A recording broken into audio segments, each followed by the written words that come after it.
Anda itu belajar dari Rasul mana? Saya nggak tahu itu. Itu. Saya belajar dari Perjanjian Baru ya, bahwa Yesus mengatakan dia adalah utusan. Perjanjian Baru itu dikanon sama gereja apa, Pak? Saya tanya. Apa? Perjanjian Baru itu dikanonisasi sama gereja apa? Nggak tahu lah itu mengenai itu, saya nggak bisa ya jawab kan? karena bukan bidang Yang saya. mengkanoni, Bapak tadi ngomong saya belajar Perjanjian Baru, Bapak lupa Perjanjian Baru yang Bapak pegang itu dikanon sama gereja Katolik yang mengakui apa yang saya ucapkan tadi. Jadi kalau kita pakai Alkitab tetapi menolak ajaran yang kanonisasi Alkitab, itu namanya tidak tahu diri. Sekarang begini, saya Kristen tapi saya tidak percaya kalau Yesus itu Tuhan. Bagaimana itu? Ya, enggak apa-apa, berarti Anda bukan Kristen dong. Oh iya. Iya. Jadi Karena arti Kristen itu kan pengikut Kristus, yang dimana Kristus yang dimaksud di sana yang adalah Tuhan yang mengaku dalam Yohanes 13 ayat 13 itu. Iya, Gitu. jadi ini pertama kali saya naik ke komalnya Elia ya. Jadi saya hanya pengen belajar kenal apa pahamnya Elia dan saya tidak ingin berdebat. Ya. Jadi menurut Elia bahwa Yesus itu adalah Bapa, begitu? Bukan sang Bapa, dia firman-Nya Bapa, Yohanes 1 ayat 3. Apakah Bapa punya firman? Ya, dia memiliki firman. Firman itu nomina, Pak. Berfirman itu verba. Oh, jadi seperti saya punya mulut, gitu? Oh, bukan, firman itu kan logos. Nomina kan noun kan, itu kan kata Iya, benda. tapi kan ya. itu bukan mulut, Pak. Ya, Mulut lah. itu Sesuatu. hanya Allah. Wait. Jadi Allah itu punya Dengarkan saya, nomina. listen to me. You are asking me, apa akan jawab Anda? Ya. Kalau Anda mengatakan firman itu mulut, seperti Anda punya mulut, Anda itu udah gagal di situ. Ya. Karena logos itu artinya ilmu. Makanya teologi itu theos dan logos. Theos itu Allah. Logos itu adalah ilmu tentang Allah. Jadi Yesus itu yang adalah hologos, adalah logosnya, ilmunya Bapa sendiri. Ide ilahi. Ya, pelan-pelan ya, kita pendek-pendek, jangan panjang deh. Jadi kalau punya is to possess ya, memiliki ya. Apakah Allah itu memiliki sesuatu ya, satu entitas yang namanya firman? Kalau buat saya, Allah itu tidak punya apa-apa untuk menyatakan kehadirannya atau untuk membuat ciptaan gitu. Kalau saya ya, paham saya. Jadi Allah tidak punya apa-apa. Tetap kalau dia berfirman, dia berfirman aja begitu. Nggak usah pakai saya punya firman gitu. Loh, mungkinkah dia berfirman tanpa adanya firman di dalam dirinya? Kalau dia tidak punya apa-apa, mungkinkah ada apa-apa dari ketiadaan apa-apa di dalam dia? Gimana? Dia itu tidak berwujud, ya. Dia itu Pak, Allah itu adalah being, Pak. Being ya, being itu sesuatu yang ada, ya kan? Ya, dibilang ada. Usaha prima. Ya, begini. Yesus berkata, aku keluar dan datang dari Allah, tapi dia bukanlah Allah. Dia keluar dan datang dari Allah. Bukan, Yesus nggak berkata aku datang keluar dari Allah. Aku datang dan keluar dari Bapa. Tetapi dia bukan Bapa. Ya, tapi dia bukan Bapa. Kristus, hakikat Kristus dengan sang Bapa itu sama. Hakikatnya apa itu? Hakikatnya adalah Allah, karena Allah itu generic name. Itu salah. Jadi jangan mengambil ayat semuanya orang Israel datang dari Bapa. Semuanya orang Israel itu semua Israel Adonai Eloheinu. Eloheinu, bukan Allah itu Tuhan kita, Pak. Allah itu Tuhan kita, bukan begitu, tapi Tuhan Hashem. Yod-Heh-Vav itu Allah kita. It's a generic name. Makanya di dalam kitab suci banyak yang Elohim kecil. Tetapi Ha Elohim, kata sandang Ha, itu hanya kepada Allahnya Abraham, Ishak dan Yakub. Ya, kalau dibilang Lord of Lords ya, banyak Lord ya, tetapi ada satu di atas daripada semua Lords kecil-kecil itu. Ya, ada dua. Ya, Yesus itu adalah anak. Jadi anak dengan Bapa konteksnya adalah bukan lahir dan melahirkan, lam yalid walam yulad, tetapi adalah konteks ketaatan. Kalau zaman dulu itu pemahaman anak dengan Bapa itu udah salah. Jawaban Anda itu udah ngawur. Kenapa? Yesus itu disalib, Yesus itu diserahkan karena mengakui dirinya anak Allah. Kalau itu merujuk kepada ketaatan, Yesus tidak mungkin disalib. Tapi justru karena dengan berkata dia adalah anak Allah. Kalau tidak merujuk kepada karena berkata dia adalah anak Allah, dengan demikian ia menyetarakan dirinya dengan Allah. Ya, oke. Jadi kalau saya kaget. Sebentar. Jangan diteruskan, sebentar. Yesus itu karena dia taat, maka dia disalib. Kalau dia tidak taat, dia tidak akan disalib. Begitu. Jadi salah kalau penyalibannya itu dia diperhadapkan dengan imam besar Kayafas, Sanhedrin. Itu karena dia mengakui dirinya anak Allah. Makanya dikatakan, kita kurang saksi apa lagi melihat dia menghujat Allah dengan mengatakan dirinya sebagai Allah. Dia tidak menyamakan dirinya dengan sebagai Allah. Salah. No. Cara berpikir Anda yang mengatakan dirinya dia adalah Allah. Apa? Dia disebut anak Allah, dengan demikian dia mengakui dirinya adalah Allah. Ya, itu salah. Sudah berkata begitu. Ya nggak apa-apa, itu menurut Anda salah. Karena Anda bidat, berbeda dengan kita yang dari gereja purba. Gitu toh? Nggak apa-apa, kalau bidat tetap bidat, Pak. Ya, itu apa yang Elia pikir atau pendapat tentang saya seorang bidat, seorang heretik. Ya kan? Memang heresi karena justru saya melihat sebaliknya saya melihat Elia itu adalah seorang yang heretik.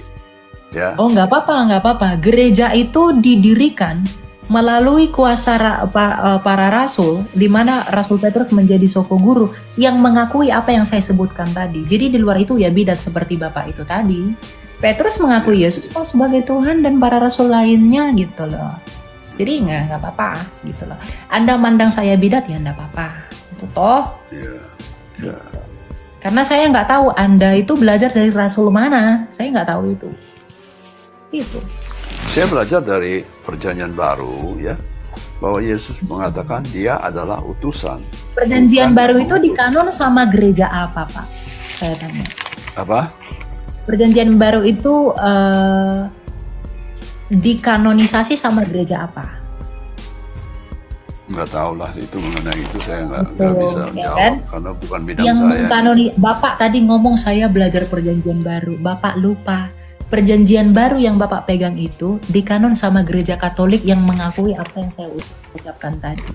Jadi kalau kita pakai Alkitab tetapi menolak ajaran yang kanonisasi Alkitab, itu namanya tidak tahu diri. Sekarang begini, saya pakai ayat aja deh. Ayat pasal Yohanes pasal 17 Bapak mau ayat 20. Sehebat apapun menggunakan ayat-ayat, yang mengkanonisasi ayat-ayat itu gereja Katolik, Pak.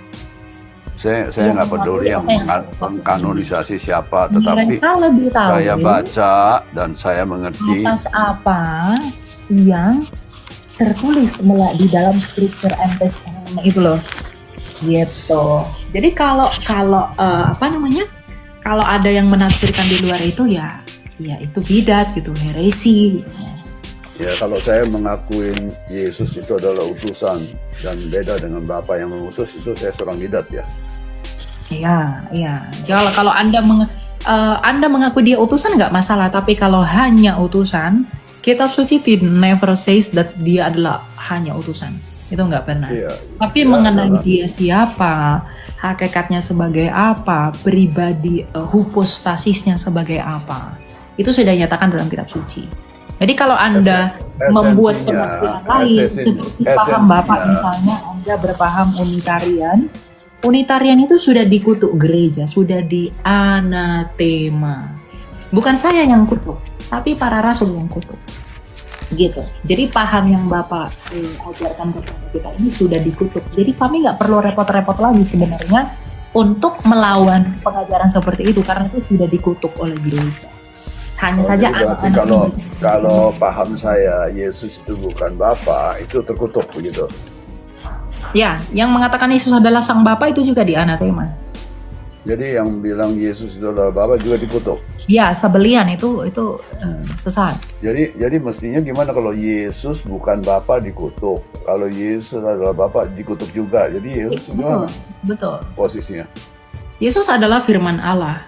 Bapa dengan firman. Enggak, kita ngomong Bapa lah, jangan ngomong firman. Yesus bukan Bapa, Yesus bukan Bapa, Yesus adalah firman Bapa.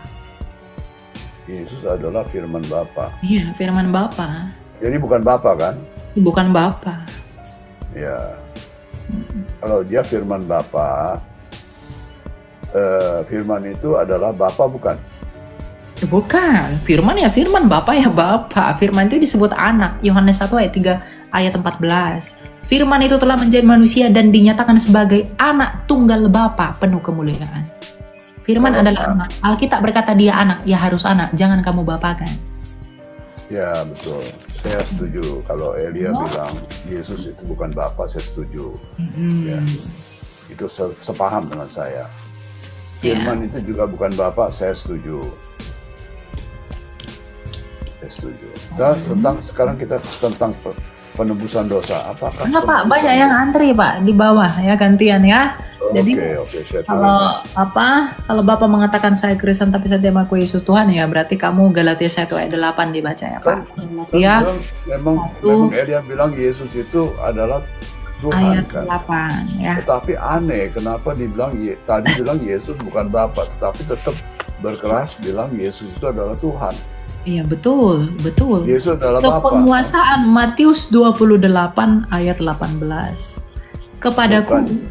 Kepadaku telah diberikan segala kuasa di surga dan di bumi. Berarti Bapa yang memberi. Ya, saya tahu ayat itu. Saya tanya sekarang. Dan bumi, di mana kepenguasaan Sang Bapa itu diberikan kepada Sang Putra, kepenguasaan yang tak kelihatan itu menggenapi nubuatan di dalam Daniel 7, di mana kerajaan yang lanjut usianya itu diberikan kepada anak manusia itu. Iya, sekarang saya tanya, kalau Bapa menyerahkan segala kuasa kepada Yesus, dia tidak punya kuasa apa-apa lagi dong? Bukan begitu. Dia masih punya sisa. Yesus itu adalah gambarannya Sang Bapa, yang tidak kelihatan. Makanya ketika Filipus bertanya kepada Yesus, tunjukkanlah kepadaku Bapa itu, Yesus berkata, kalau kamu lihat aku, kamu melihat Bapa. Jadi di dalam Yesus yang adalah gambaran Sang Bapa, kita bisa mengenal dan sampai kepada Bapa.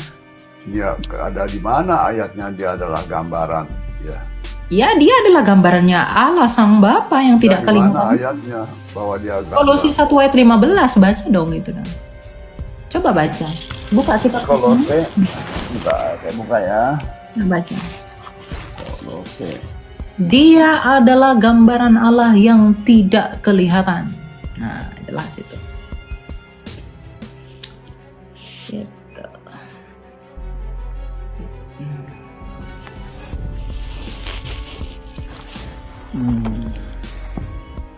Jadi Yesus adalah gambaran Allah yang tidak kelihatan. Jadi untuk membuat Allah kelihatan mesti ada Yesus gitu. Ya, dia menyatakan dirinya melalui Yesus yang adalah gambaran. Kolose berapa tadi? Kolose berapa? Kolose 1 ayat 15. 1:15. Ya. Jadi kalau pemahaman ini Kolose 1:15 ya, walaupun disebutnya nah, itu tuh tadi ada tafsir lagi, nggak apa-apa, suka melapar. Bukan. Ya, sesuatu yang invisible, sesuatu yang tidak berwujud, bagaimana dia bisa diwujudkan? Ya, sesuatu yang tidak berwujud diusahakan agar berwujud. Siapa bilang Allah itu tak berwujud? Tapi kan di sini kan pemahamannya the Son is. Siapa bilang Allah itu tak berwujud? Allah itu tidak berwujud. Saya Siapa? bukan bilang, tetapi saya berpaham Allah. Siapa yang Tuhan itu Allah tidak itu tidak berwujud, itu yang saya percaya dari wujudnya adalah Alkitab. roh yang transenden itu. Makanya dikatakan Allah adalah roh. Gimana sih? Jadi berarti roh ini ingin mewujudkan dirinya, begitu? Menjadi Yesus. Menyatakan dirinya. Menyatakan dirinya, bukan mewujudkan kan? Menyatakan kehadirannya kan? Yang menyatakan di siapa dia melalui firman-Nya itu. Iya, menyatakan kehadirannya itu saya bisa terima, tetapi bilang dirinya, siapa dia. Iya, menyatakan dirinya, menyatakan siapa dirinya, tetapi Yesus itu bukanlah yang menyatakan dirinya. Dia hanya suatu penyataan. Dia yang menyatakan dirinya keluar dari dirinya. Firman itu keluar dari Bapa yang mau menyatakan dirinya gitu loh. Iya betul. Seperti firman saya yang keluar dari saya menjadi suara di telinga kamu. Itu saya utus untuk menyatakan diri saya. Tapi ucapan saya itu, kata-kata saya berbeda dengan saya sebagai pribadi. Betul. Paham nggak maksudnya? Paham. Sudah. Itu betul. Tetapi kalau Yesus itu bukan Tuhan, kenapa disangkal? Siapa yang mengatakan Yesus itu bukan Tuhan? Dia sendiri mengakui kok. Yohanes 13 ayat 13. Kalau Sang Bapa itu adalah Tuhan dan penguasa, maka yang di dalam Dia pastilah Tuhan dan penguasa. Yesus itu di dalam Bapa, makanya Yesus berkata apa? Ya Bapa, permuliakanlah aku dengan kemuliaan yang kumiliki di hadiratmu sebelum dunia ini ada. Tapi ingat udah kamu bebal tegar tengkuk saksi Jehovah. Saya sudah mengatakan begitu, tapi kamu menapi-napikan ya. Titus 3 ayat berapa itu ya? Titus 3 ayat 10 ya. Itu dikatakan bahwa seorang bidat yang kamu nasihati 1-2 kali, tapi dia tidak mau mendengarkan, enggak apa-apa Pak. Ya, itu urusanmu lah itu. Ya. Bapak mau ngomongin apa ya sukamu lah gitu ya. Saksi Jehovah itu tetap sesat ya, mereka itu bidat yang tidak tertolong sebenarnya karena nenek moyang mereka itu unitarian teman-teman ya. Mereka itu unitarian, lalu mereka itu mengatakan Yesus itu ciptaan.